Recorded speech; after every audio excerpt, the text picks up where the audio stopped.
Hey, this is Carlos with Hybrid Records. 2020 is officially over now, and so I'm here to do exactly what you think I'm here to do. I'm going to talk about all my favorite records from 2020 coming up.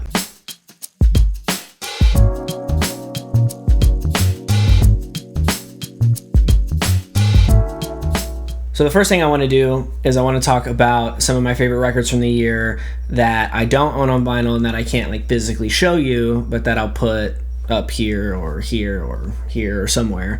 So the first one is Fiona Apple's Fetch the Bolt Cutters.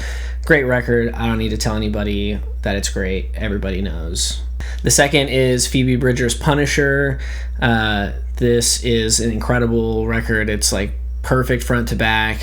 However, on the next one, I'm hoping that we get an entire album of Kyoto paced stuff. I would love to hear her do something like that. I really want to get this record at some point, but the first batch that we got in the store sold out so quick, and they've been kind of hard to restock, and so every time I get some, they go right out the door. And I am, after all, in the business of selling records, not keeping them, so I try to stick to that. I know there's a lot of people out there that still want it, or are just discovering it, still want to get it. The next one is Nas, King's Disease. It's been a while since we got a really good Nas record out of him. The one he did with Kanye was cool. I think that was his last one, Nasir. But it was only 8 tracks, and it definitely had some low points. But this one, all the production's great. He is really on point with his lyrics and delivery and flow and everything, so I really enjoyed that one. Emma Ruth Rundle and Now put out a record this year that is absolutely crushing, super super heavy, crazy good. And at the beginning of 2021, I guess here in a few weeks, they'll have an EP coming out that's stuff that didn't make the record, so I'm excited for that as well. But the Emma Ruth Rundle and Now collab album, so good. Kind of a late arrival in the year. There was another record, a project called Mrs. Piss. It's their self-titled project.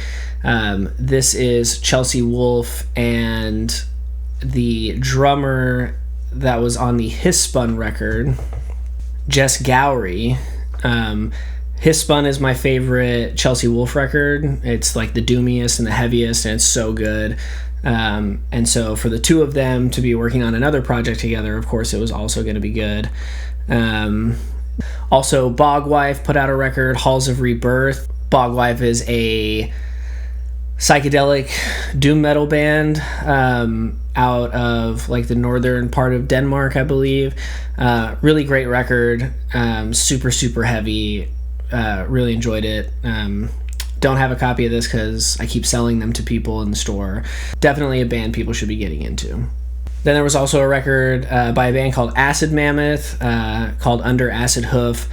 Again, stoner rock, doom metal kind of stuff. Super, super good, super vibey if you're into that sort of thing. Avalanches put out a great record to completely switch gears from Bogwife and Acid Mammoth. We Will Always Love You. Most people are familiar with Avalanches, but they put out this ridiculous record in 2000 that was incredible. They waited 16 years to put out another record, and thankfully this third record, that after their 2016 release, only took 4 years, and it's really, really good. It has a ton of great features on it. It is a single cohesive piece that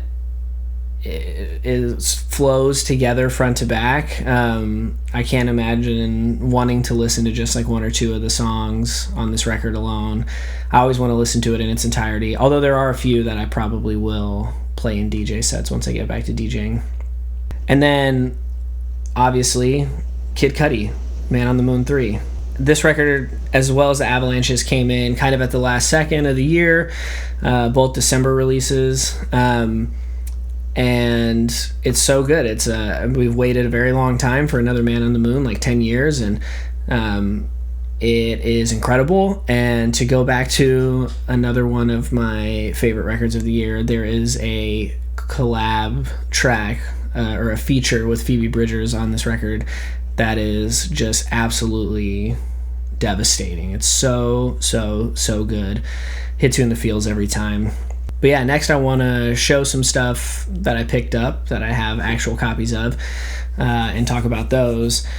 And then I'm going to do my top 5.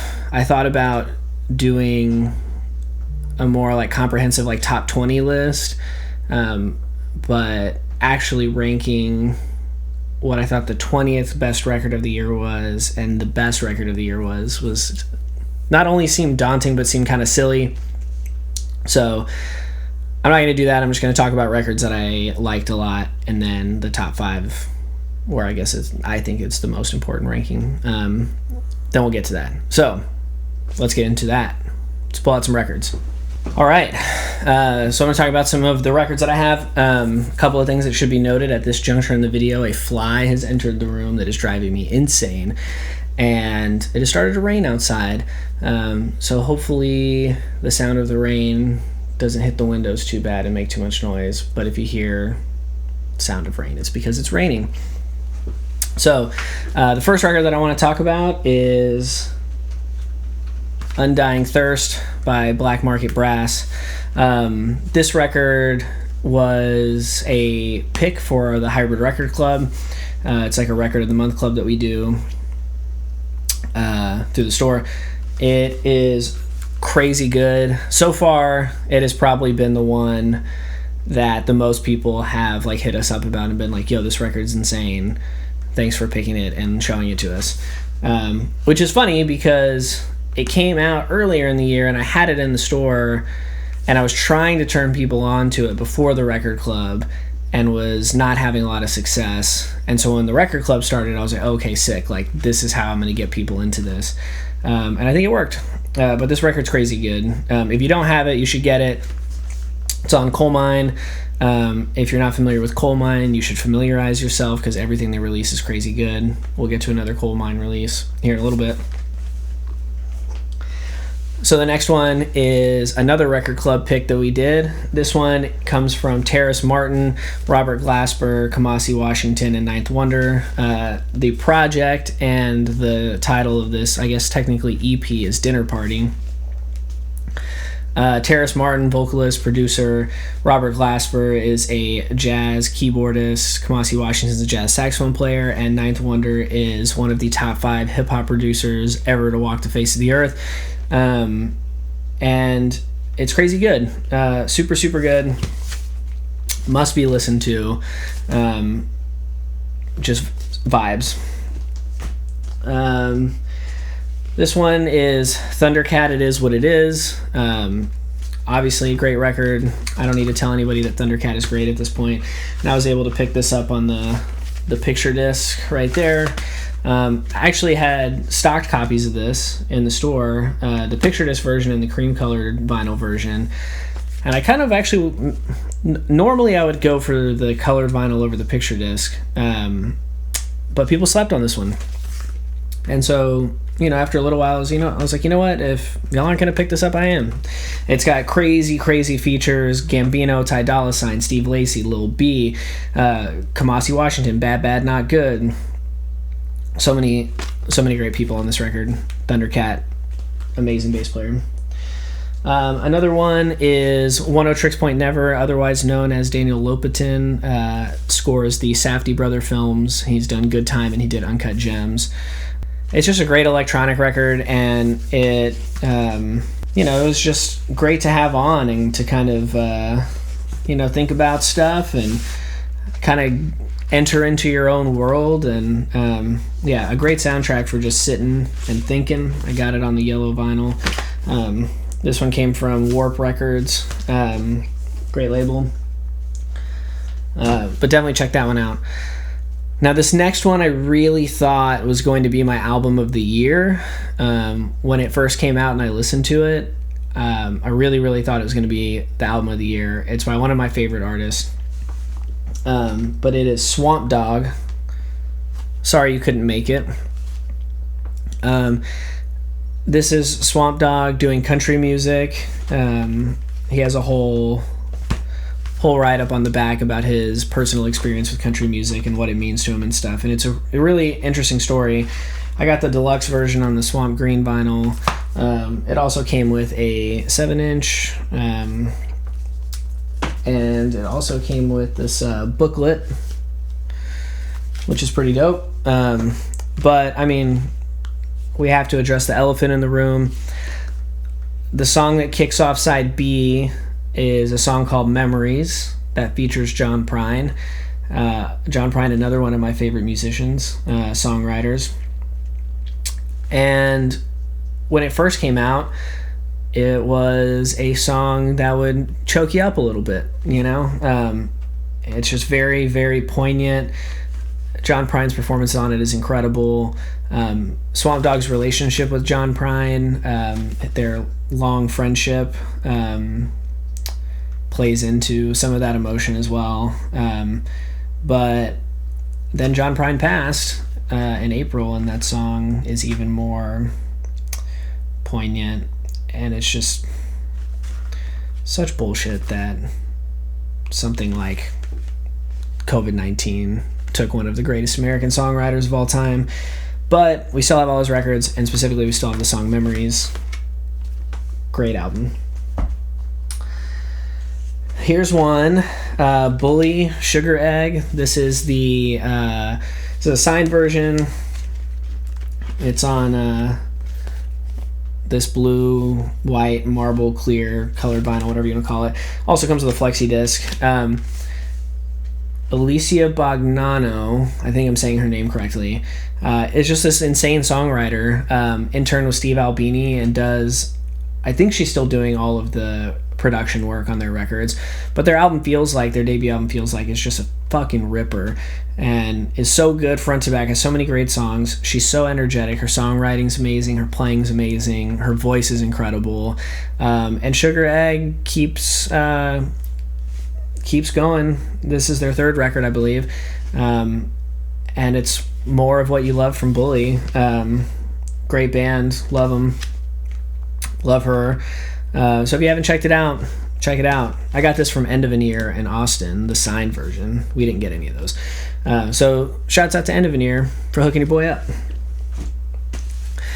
This next one is more seasonal and really kind of tripped me out because I don't like Christmas music. I don't do festive things. I don't decorate really. I don't get super into the holiday spirit other than being able to like take a few extra days off that I normally wouldn't get. But again, from Coal Mine, Kelly Finnegan, A Joyful Sound. It's a Christmas record, but it's so fucking good. It is soulful. It's got some ballads. It's got some bangers. I got it on the spruce colored vinyl. And shit, man, this record is just really blew me away. It's the first time ever in the 5 years of Hybrid Records that I played Christmas music in the store. Absolutely have never done that before. But once I heard this record, I was like, man, not only do I have to listen to this record, but I have to make sure that other people hear it as well. Because Kelly Finnegan isn't exactly a household name that people are going to go for when they see that there's a Kelly Finnegan Christmas album. So I had to make sure that if the store was busy-ish, as busy as it can be with keeping occupancy low, that I put this record on so that anybody who was trying to get into the holiday spirit could pick it up. We sold a bunch of them, so I'm glad that people liked it. I think it's pretty damn good. The next one was hard to leave out of the top 5, but I think the reason it gets left out of the top 5 is because of how underwhelming this color variant was. This is Run the Jewels 4. It's a freaking crazy good record, like all of their records are. I don't think that LP and Killer Mike have done anything wrong ever. Love them both. LP is a crazy producer. I've tried to mimic his sound in my own music before, and I just can't do it. Like, his beats are so raw and aggressive and huge sounding. I can't figure out what the magic sauce is. I mean, it's probably him, obviously. And both of them it's bars. It's bars for days, you know? That's what you can expect from Run the Jewels. And they just have this swagger that nobody else has. And it makes their music so infectious and just something that you can't stop listening to. Obviously, Ooh La La slaps. The whole thing is good front to back. Walking in the Snow, banger. But again, I don't need to tell you this record is good. If you're watching this, you probably already know. Here's one maybe you don't know about. I feel like this band is pretty popular, but also still kind of amongst certain circles. But this is Budos Band, Long in the Tooth. I love this band. I've put them on many a playlist and try to turn people onto them. This is just the black vinyl variant, but it's got this really rad packaging with the die cut and all that kind of thing. I believe this is it's a Daptone release, just like Coal Mine. Daptone, always good stuff. Probably most well known for Charles Bradley and Sharon Jones and the Dap Kings. But Budos Band, fantastic. Check this one out. Go pick any Budos Band record if you've never heard of them and put it on, and they're all fantastic. So shifting gears a little bit from that, this is a band that my buddy Devin put me onto, and shop regular Damien. It's this band called Wolftooth. This record's called Valhalla. This is a reissue that came out recently on this clear vinyl by Cursed Tongue Records. Cursed Tongue Records, also the label that put out the most recent Switchblade Jesus record, which doesn't come out. The vinyl doesn't come out until January, the end of January. But shouts out to Eric and the guys in Switchblade Jesus. That is also a record from 2020 that is on my list. I know I didn't mention it earlier, and that's my fucking bad. I goofed on that one. But yeah, that Switchblade Jesus record rips. Cursed Tongue is an incredible label. Pretty much anything they put out is going to be great. But yeah, this band is awesome. If you haven't listened to them, you should check them out. They're on Spotify and all that kind of thing. It's basically like if The Sword, or it's like a cross between The Sword and like new wave British heavy metal, so like Judas Priest and The Sword put together. Super heavy riffs, some pretty catchy hooks on some of the tracks. Possession being the one that comes first to mind. But yeah, it's great if you love heavy metal. I mean, come on. This is a record that you should listen to and should probably own, although they are kind of hard to find. Slightly more polished production than their first record. But I like that. I like good production. I know that's controversial in some circles, but another Doom record. This is a band called Lucifungus. The record's called Derek. This came out on Black Farm, a French Doom label. Has this awesome inner gatefold art. And this is the version, the organic version. It's like a reddish orange color. They did like a pinwheel one that I wish I would have gotten. I could have if I was just on the fence about whether I needed to own this on record or not, and I do. It's great. I listen to it all the time. It's really great for me, mood music. I like really heavy guitars and thundering drums and great bass lines and stuff, and for me that's just great to have on and just vibe. So if you're into heavy stuff, Lucifungus. This is a record I have a kind of special relationship with. I love this artist already, but I got to see her perform at a Bernie Sanders rally in Houston. This would have been like early March, late February. Oh man, I can't remember.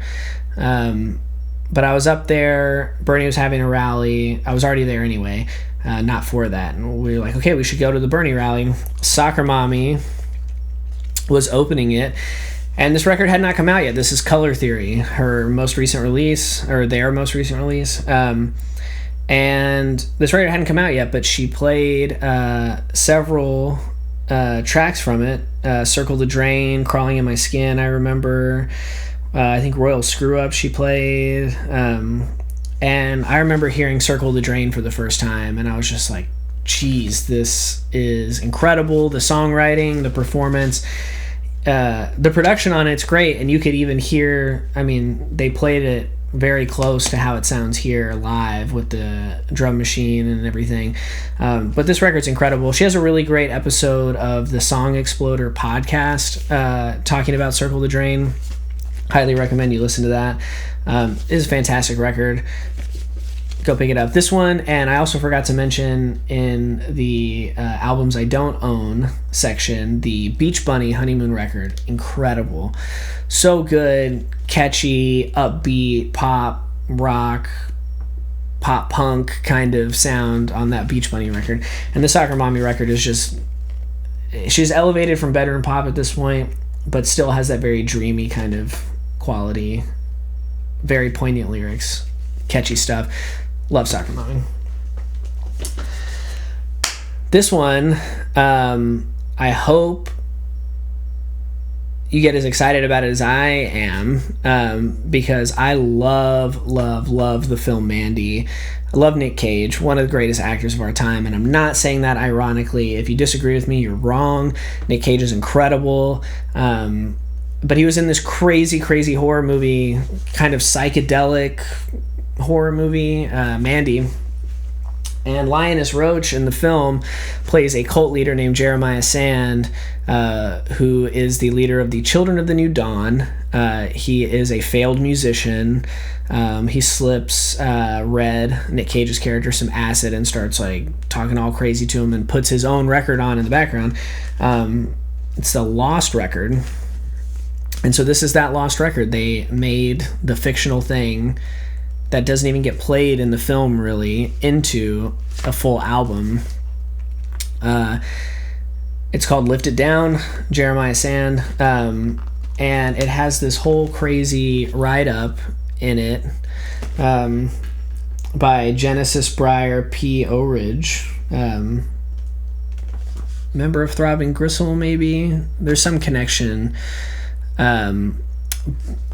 It says it was written in December 2019, but it treats this guy as if he were a real person, and like he really made this crazy lost record. And the record itself, the music is great. There was a really good article, I think it was on Consequence of Sound or Stereo Gum, about the like production, writing, creation of this album. But it's really good, and you should buy it if you haven't already, whether from us or from somebody else, because it's fantastic. Really trippy. Really trippy. Super good. This one is a band called Dusklord. I really don't know much about them, if we're being totally honest, but I came across this record. It's called Machine Cult, and it's just great, like hard rock, stoner rock, riffs for days, super heavy. Highly recommend. Not a lot of copies of this out there, like 300 maybe less, but it's very good. Another great band whose records I have a hard time keeping in my collection because I end up selling them to people in the shop is Death Wheelers. This is like Easy Rider era motorcycle rock and roll, but turned up to 11. And this record is called Original Motion, or it's called Divine Filth. It says Original Motion Picture Soundtrack. All of their records are kind of pitched as being a part of something other than just the band. And this one's being pitched as a soundtrack to a fictional film. And it's really good. Riffs. I love tasty riffs. Super heavy. Faster than some of the other stuff that I've mentioned that's heavy and riffy, but it's fantastic. Came out on Riding Easy, fantastic label that released the Spinny Norman record that we did for the Hybrid Record Club. They put out great stuff, Riding Easy does, so check that out. I gotta start moving through these quicker because this is taking a lot longer than I expected. Caleb Landry Jones, you can see him in Get Out. He's an actor. He was also in, to go back to the Safdie brothers, a film called Heaven Knows What, where he plays a really terrible person, heroin addict, abusive boyfriend. Really chilling film, really chilling performance from him. And he takes his music as seriously as he does his acting, because this record is crazy good. It ranges from all sorts of genres. I got it on the Baby Blue vinyl. this record basically synthesizes like all of their influences into one cohesive work that sounds like them. It doesn't sound like all those other things. You can kind of pick up the hints of it, but this this is a Haim record, no doubt about it, and it is fantastic. I really liked the record they did before this as well. I think they're a fantastic band, and I would love to get to see them live at some point. Hopefully that happens. All right, so now we are getting into the top 5. My top 5 favorite albums of the year. My favorite albums of the year, not what I am saying are the best albums of the year, although, I mean, they kind of overlap a little bit. But these are just the ones that I loved the most, hit me the hardest for whatever reason, or that I enjoyed the most throughout the year. And here we go. Number 5. These are in kind of an order, but they're not really in an order. I don't know. It's hard to say, but they're in the top 5. There's a few that I feel strongly about their position. But this one had to make the top 5. This is the Lawrence Arms Skeleton Coast. I got this one on the Orange record. Lawrence Arms is one of the greatest bands of all time. Full stop. They're an incredible punk band from Chicago. Chris McCaughan, Neil Hennessy on drums, and the one and only Brendan Kelly on bass. Chris and Brendan are both just such incredible songwriters and lyricists, and they're constantly writing songs that just hit me exactly where I need them to, and this record is no different. Last Words is so good. The lyric, when all is said and done, Dressed to Kill for Oblivion, so good. Pigeons and Spies, incredible. I love Ghost Rider, Lose Control, Belly of the Whale, PTA. I mean, literally every song on this record is amazing. So that has to come in at number 5. It is it's on Epitaph, so it's pretty easy to get. Get it. Do yourself a favor. If you're not already a Lawrence Arms stan, you should be. All of their records are so incredible. Number 4, Charli XCX, How I'm Feeling Now. This record is ridiculous. It is so good. It's like really kind of unconventional pop music, but it is still unabashedly pop music. This one came on the clear, like neon orange color, where it looks almost peach. It's a quarantine record. I believe she started writing it in lockdown. And it just features this crazy, like glitchy techno, super intense production on a lot of it, and then really kind of dreamy at other times. But I mean, Pink Diamonds is such a ridiculous album opener. It's just so incredible. But then, I mean, once you get into I Finally Understand, Party for You, Anthems, I mean, some of the absolute best pop music and some of the most adventurous pop music. I think that's why one of the things that makes this record so special is it's very adventurous. It pushes some boundaries of what, pop music can be, and it is magnificent. I have always liked some Charli XCX songs. I've never been a huge fan, but I just put this on one day. I saw it on like Tidal, or it's like a new release, and I was like, I'll see what this is about, and I was like floored, totally freaking out. Love it, so good. You should be listening to this if you're not already. Number 3, Hum, Inlet. Hum is back for the first time in a very long time. Illinois, I think they're from. Yeah. Outside of Champaign. Space rock, shoegaze, emo, whatever you want to call them. Hum is incredible. This record is really good, and it almost kind of passed me by a little bit because I didn't necessarily want to listen to it digitally, and I didn't have and it took the record a while to come out. Definitely wasn't one that I felt like putting on to stream, mainly because I like listening to it front to back, and normally if I'm streaming music, it's not because I'm doing something for a long period of time. But I I mean, it's just incredible production, songwriting. I love Matt's voice. I love his lyrics. I mean, it's so good. And once I finally got it on record, I was listening to it constantly. I mean, it's on in the shop pretty often. And I have a special fondness, special place in my heart for Hum and Matt Talbot specifically. He came and played in the shop a few years back to like 8 people. It was a little living room style show.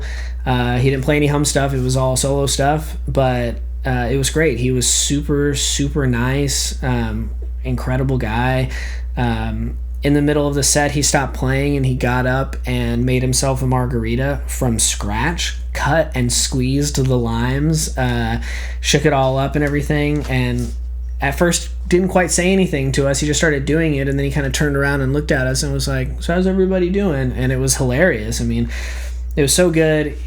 He was really obsessed with the furniture in the Grandview Lounge on top of the Best Western, so he invited some of us to go hang out after the show. And we did, and so we just sat around and, drank a beer with Matt, and just really a very special event that's happened in the shop, and one I'm very thankful for, and that I remember with great fondness. And so, yeah, I just always have always a little soft for Hum and Matt, and I want to thank Arnold for setting that show up. Really appreciate you doing that. Yeah, definitely one of the coolest shows that we've ever had. All right, so for number 2, getting towards the end, this is one that I haven't seen on any lists or any of this stuff from the music bloggers or the industry or whatever, and they're all wrong for not having it on their list. This is one that I feel very strongly about its placement. This is definitely my number 2 record of the year, and it is, if I can get it, Violent Soho, Everything is A-OK. Screen printed cover, numbered edition of 100. This is number 23 of 100. Here is the cover of the record. It is on a really pretty colored vinyl. Violent Soho is an Australian punk, alt-rock band, I guess, however you want to describe them. They're one of the best bands that I've heard in the last 10 years, by a long shot. And this record is amazing. Like, their second record, Hungry Ghost, was the first that I heard. I believe that was like 2014 or 13. Waco came out in 2016-17, I believe, and then this one came out, their 4th record. It's amazing. I mean, and this record really just hit me. I had it I got it when it came out, and I listened to it, but for some reason, I think it was in November, I listened to this record every day, like every single day, and it's so good. The songwriting is so great, the production is great, his voice is great, all of the guitar playing is great, super catchy hooks, just like everything that you liked about like 90s alternative rock, filtered through like a punk lens, and sung by Billy Corgan's brother, maybe. I mean, he sounds a lot like Billy Corgan at times, but not quite. It's amazing. I mean, they're one of my favorite bands, and I'm really glad that we got to get a record out of them this year. And I think that they're one that when I play them in the shop, people will say like, "Oh, what is this?" But not a band where I say, "Oh, have you listened to that new Violent Soho record?" That people are like, "Oh yeah, Violent Soho." Most people that I talk to don't really know who they are, and I think that's criminal because they're so good. If you have not listened to any of their records, you should definitely listen to all of their records. Specifically, Everything is A-OK because it's their most recent. Came out this year. Amazing. Do it. And the number 1 record of the year should be super obvious because it is by far the best record that has come out this year.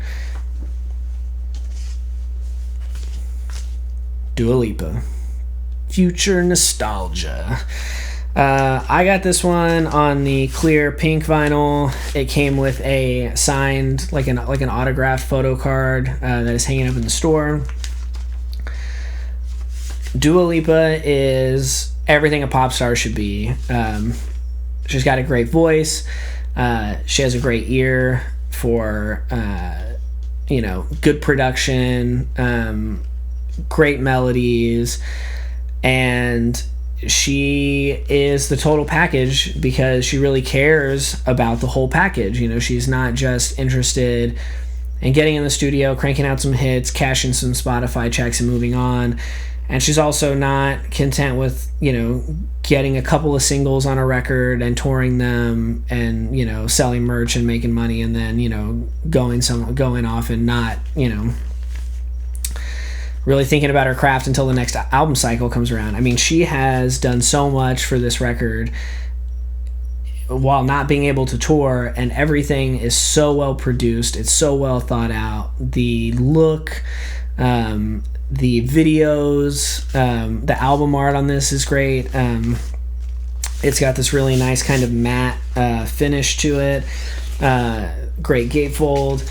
I mean, everything about this record is so thought out. It's so well designed and planned, and I just think that she is like a pop star for the ages. I mean, her tiny desk is crazy, just like amazing.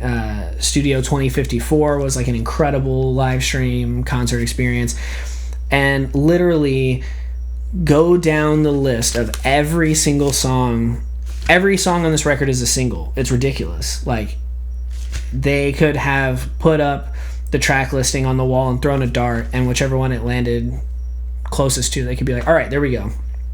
That's a single. Because every single one is so catchy and it's so good.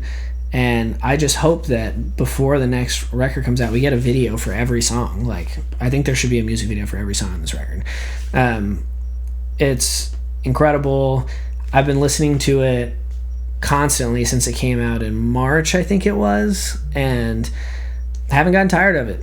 You find more bits of the production that, start to stand out to you at different times. I mean, it took everything good about disco and made it a 2020 pop record.